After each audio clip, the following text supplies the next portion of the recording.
Father Orben Gonzaga at sa mga benefactor.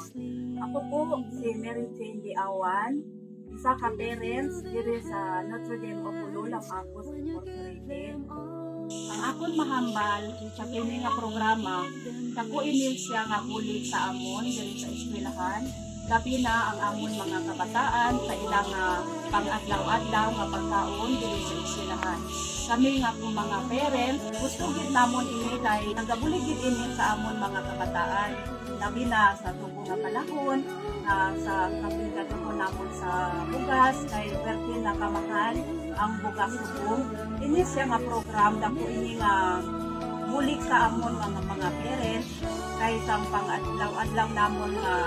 mga bulig na makatipid gid ini sa amon nga budgeting, labi-labi sa mga iban nga parents nga damo sa ilang mga kabataan nga gisa-eskwela diri sa Notre Dame of Ulul. Dako iigid na po ni mga programa. Sang wala pang programa,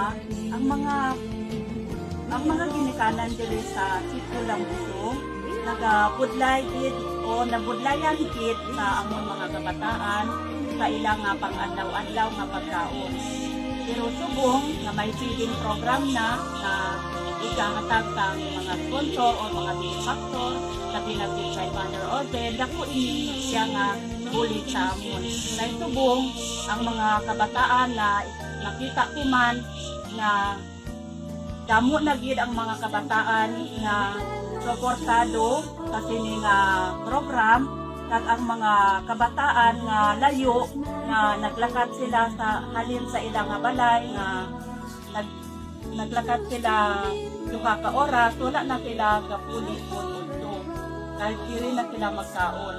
So ini nga programa dako gid ini nga tabang or bulig sa mga kabataan dito sa Notre Dame of Ulul.